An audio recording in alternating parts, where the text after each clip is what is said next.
Okay, testing. 1, 2, 3.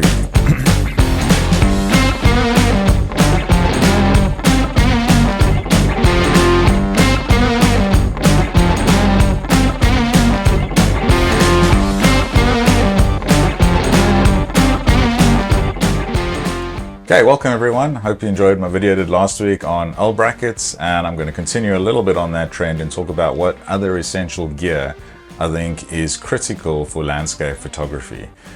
So last week I spoke about an L bracket, and if you haven't seen that video, go and check it out. A very cool, quick explanation of why I think an L bracket is one of the most critical bits of equipment that you need for landscape photography.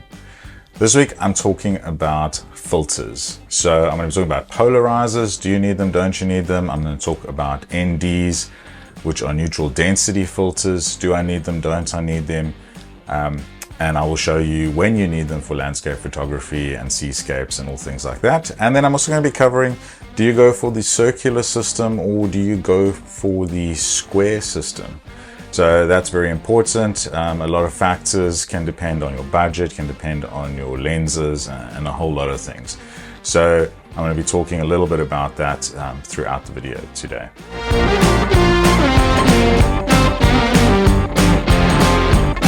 Okay, so filters, do you need them for landscape photography? And I'm going to say yes.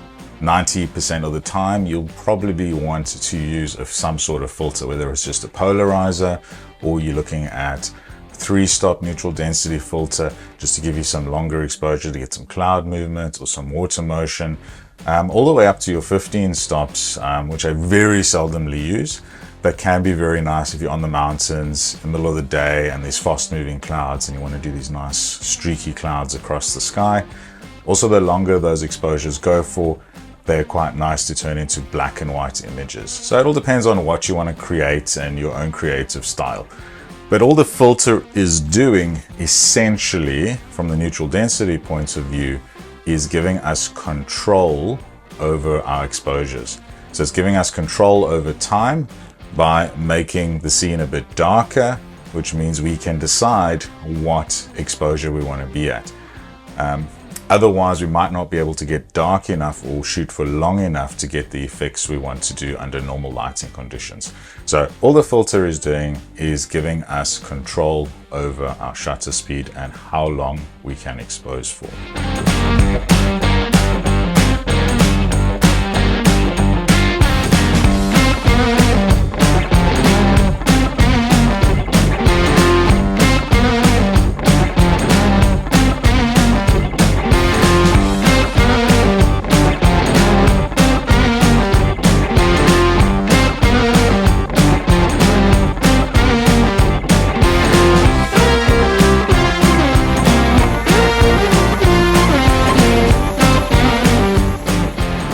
So you can see in these examples how an ordinarily quite bland scene or a very busy scene with a lot of water texture in that can be turned into something quite effective and quite creative when using the filters. So you can see for seascapes, we can get this nice flowing effect in our water. For clouds, we can get this movement. And waterfalls, we can get that very ethereal look with the water cascading and that soft texture to the water. So the filters are giving us control over these elements. So the first filter I want to talk about is the one I think is the most essential to get. And if you're only going to buy one filter, this is the one to get. And that is your polarizing filter. So the polarizer on your filter works exactly the same as your sunglasses, where if you turn it sideways, it cuts out all the glare on water. It also makes the sky nice and dark, so it pops out any clouds or detail in the sky. And so the polarizer is something, particularly when you're outdoors, it's going to make quite a big difference. It's also one of the only filter effects that you probably couldn't replicate in post-processing. So you cannot remove all that glare and all of that when you do post-processing. You can darken your scene a little bit and try and mimic some of the other effects of the filters, but this is one that you can't copy, so it is an essential one to have. Now, initially, I think a lot of people struggle when using the polarizer. I get quite often guys saying, When I put the polarizer on, I don't see anything. And that can very well be the case. The polarizer works 90 degrees to the sun. So if the sun is directly overhead, basically any direction you point in, you should see, horizontal to the horizon, you should see the polarizing effect, which is basically cutting out all the glare on water, popping the greens, and darkening the blues in the sky and making those clouds pop. So if you're shooting and the sun is directly in front of you or directly behind you, where you're at 0 degrees in front, 180 degrees behind, you're not going to see any effect of the polarizer. And often when guys are shooting a sunset and they're shooting into the sun, they're not seeing the effect in the sky of the polarizer because they are not shooting 90 degrees from the polarizer. But if they turned a little bit to the left or a little bit to the right of the scene, they would get the effect of the polarizer. So it's also important where you're pointing and where the sun is and where your light source is to see the effect. Another thing with the polarizer is you just be careful when shooting ultra wide. So if you're shooting at like 14 mils or 16 mils and you have a very blue sky, so not a lot of cloud in the sky, it can cause a very dark area in the center of the frame. And this can be quite a challenge to post-process. It's not impossible, you can get away from it, but rather just dial down the polarizer. So also with the polarizer is it turns independently. So you don't have to have it at 100% effect. You can kind of dial it back to about 50%, 20%, 30%. So you're just getting a little bit of the polarizing effect, and that can make it a bit softer if it's a bit strong in your image as well. So I always have a polarizer actually on my lens, and you can dial it off to 0% by just turning the wheel, and then I don't have to use the polarizer if I choose not to for the scene. Or I can dial it up to anywhere up to 50, 60, 100%, depending on what the effect is. And you can see that on your screen and what's happening. If you're shooting with the mirrorless camera, you can just see live. If you're still shooting with a DSLR, you just have to take a photo and have a look at the image and see what it looks like. Polarizer, definitely something I would have in my bag. I generally have it on my camera all the time, actually, because it's just easy. The lens cap fits into it, and I can just leave that on my bag all the time. So I just have it on my camera all the time. The difference between using the circular screw-on polarizer versus the one that comes with the square kit, and I use Nisi filters. So all the filters I'm showing you are all the Nisi brands, but you can use any brand of filter, they'll kind of work the same. The screw-on circular polarizer, that is specific to the thread on your lens. So if you're shooting with a 77mm or a 72mm, you would need to buy the filter specific to your thread. So the issue can arise is if you're shooting on multiple lenses, that you have to buy one for each and every lens that you use. Whereas with the Nisi, the square system, where you have the squares drop-in filters, what's really nice with this system is you get different ring adapters that you can then use across multiple lenses. So you only need one kit and one polarizer with the different ring adapters to use across different lenses. So that's why everyone will have different kits, really, because some people use lots of different lenses, some people only have one lens for landscapes, and then you just buy the circular one. So depending on what you're going to use will just depend on which kit you're going to use. And if you have any questions or not sure which one to get, please feel free to ask me in the comment section below. Happy to help and give my advice. I've been shooting with these filters for about, must be over 6 years now. And I've played with all the different ones. I know which ones work best for different scenes. So happy to help you if you have any questions about which filters to buy.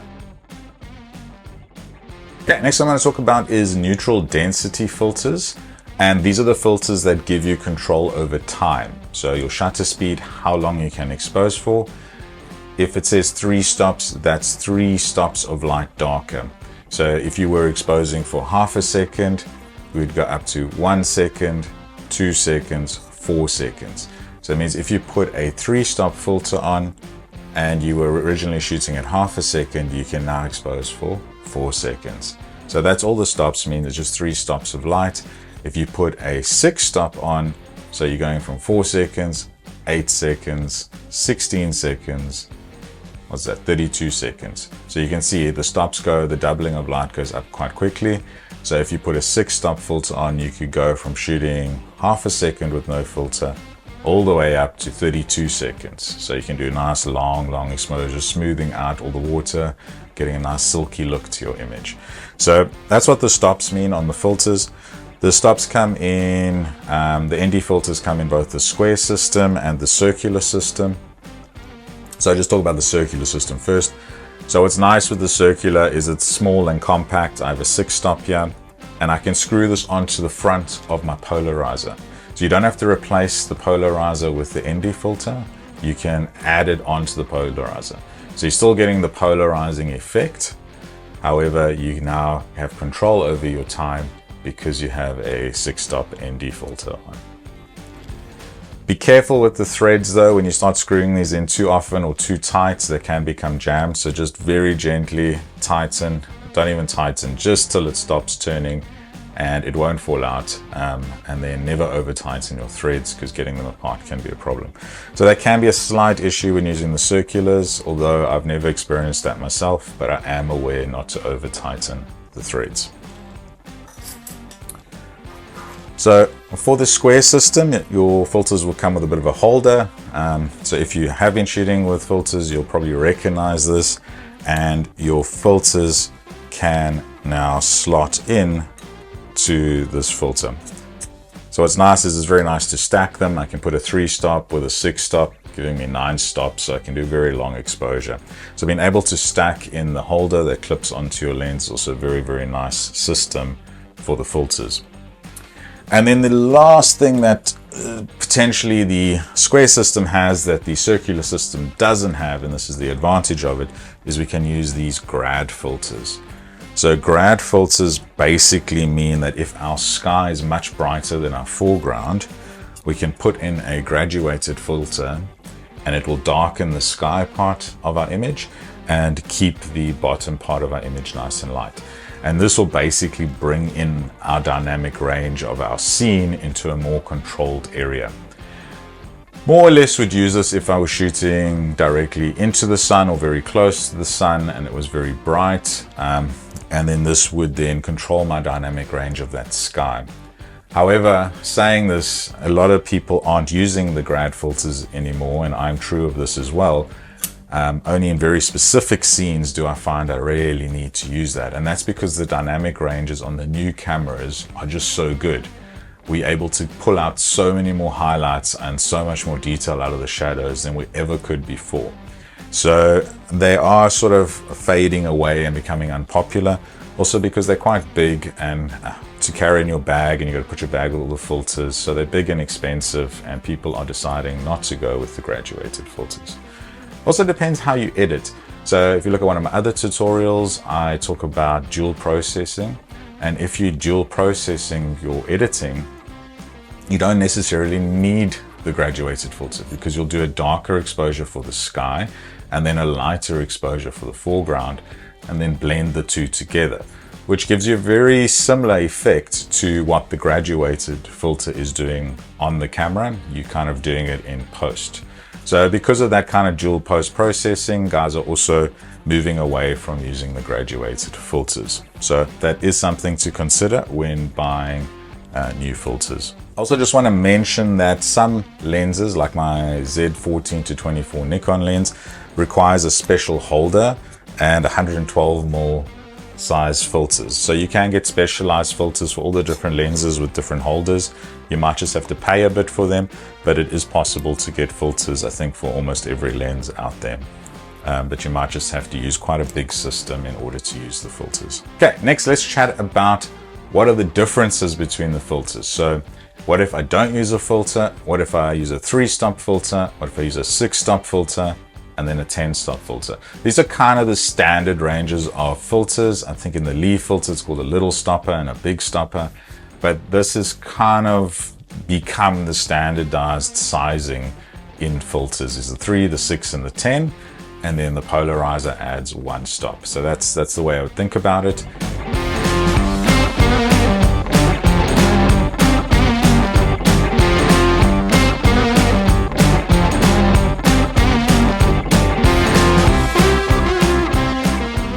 So for the 3-stop filter, I would say this is my personal favorite filter. I use this filter 80% of the time for all my shoots.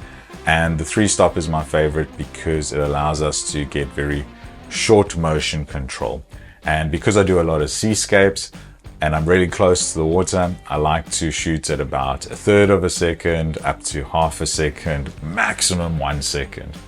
And that's what the 3-stop filter does. It gives us kind of control from about 1/10 of a second all the way up to about 1 second, 2 seconds, depending on how dark the scene is. So really nice filter if you want to get that short water motion. Remember, short water motion is great to see texture and detail in your images. And the way I would try to remember this is the closer you are to the water, the shorter time you kind of want to have, because you want to see more detail, you want to see more texture. So if you're in the waves, in the rock pool, or you're right on top of the waterfall, you want to be shooting quite a short amount of time, anywhere between 1/3, 1/4 of a second, all the way up to about maybe 1 second maximum. Once you start going higher than that, you start to lose a lot of the texture in the water, and it just starts to become a white blur or muddle. It also depends on how fast the water is moving. If you have very fast waves with a lot of white water, you might be shooting a bit shorter. If the waves are slowly, gently lapping in, then you might want to shoot a little bit longer to try and capture some more motion. So the speed of the water really sets what speed you're going to be shooting at, and this is a lot of trial and error. So you want to be shooting a lot of practice shots at different times, at different motions. When the wave comes in, shoot 1, 2, 3, 4, review, have a look and see which motion works best. Try different settings, shoot a set at 1/3 of a second, shoot a set at 1/2 a second, have a look at your images, say I like this one more, it's got more texture, more details, and that's the one you want to go for.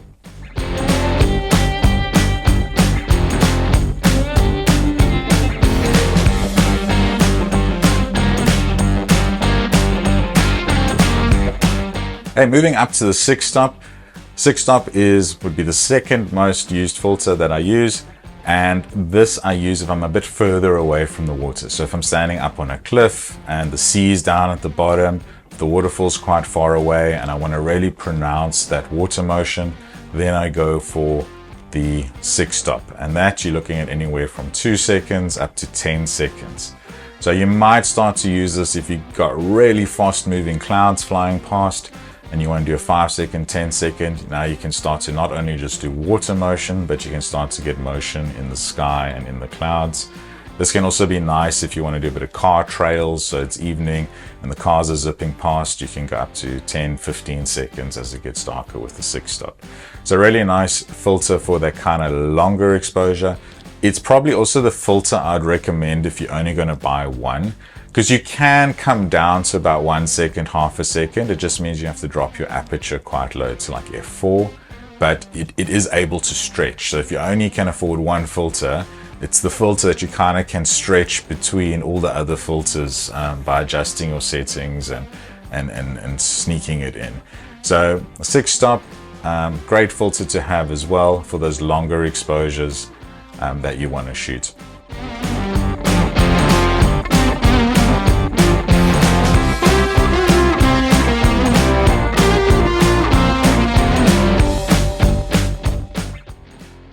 Then the next one is the 10-stop. 10-stop, I kind of think about it more as the filter I use if my scene is very busy. So if it's a stormy day and there's big pounding waves and there's a lot of agitation in the water, I want to use this 10-stop to smooth that all out. So I want to smooth out the tidal pool, I want to smooth out the sea, I want to smooth out the water around the pier. And what this is doing is it's just separating my focal points, the pier, the houses at the back of the waterfall, from the busyness of that water. So very nice to do long exposures and to get rid of clutter in the water with the 10-stop. And the 10-stop is going to allow you to shoot from 15 seconds up to 2 or 3 minutes even. So you can really smooth out a scene. A lot of people use a 10-stop in like a busy subway and they want to shoot the subway without any people. So they'll do like a 5-minute exposure, 10-minute exposure. All the people walk past and you don't see the people, and all you're left with is this beautiful architectural photo of a subway or train station and that. So that's how the guys do the photos, like that, with filters. They don't remove the people. And then also 10 stop is great for black and white. So if you're shooting out more in the middle of the day, you're not too sure what to do with your scene, sometimes popping on a 10 stop, doing a long exposure can just add a creative element to your scene, make it black and white. These long wispy clouds above an old church, above a pier or some seascape can be really nice for doing those long creative black and white shots. So there is a 15 stop and a higher, but I find those are very specialized, and you can get away with stacking like a 6 stop and a 3 stop to get close to 10, or a 6 stop and a 10 stop to get up to 16. So I don't necessarily think it's worth buying a 15 stop or anything higher than that, unless you know exactly what you want to use it for and have a specific need for it. So those are kind of what the different filters do. So I would definitely recommend getting filters, particularly the polarizer and a ND, preferably a 3 stop if you're going to be doing mainly seascapes, or if you're going to be doing a mix of landscape and seascape, then the 6 stop filter. These two together, powerful combo, don't take up a lot of space. Polarizer you leave on your bag, you keep this in a little case, very lightweight, easy to carry, and now you have a lot more creativity and a lot more opportunities and options when shooting landscapes and seascapes. And it also allows you to be a lot more creative when shooting. You can choose, do I like a longer exposure, shorter exposure? You can use the different effects of the waves to create leading lines. And so it just opens up a whole new world of possibilities and creativity. And I think if you're getting bored shooting landscapes, or you're not quite happy with your photos, getting filters is a good step to reawaken your creativity and to play around with your photography. Okay, so I hope you enjoyed that video and you learned something about filters. And if you haven't got filters, that you are going to consider buying them. And if you have any questions about them, just ask me in the comment section below. I'm happy to help you on that. And also, if you have any other topics you want me to discuss or chat about, also drop me a comment. Cheers, guys.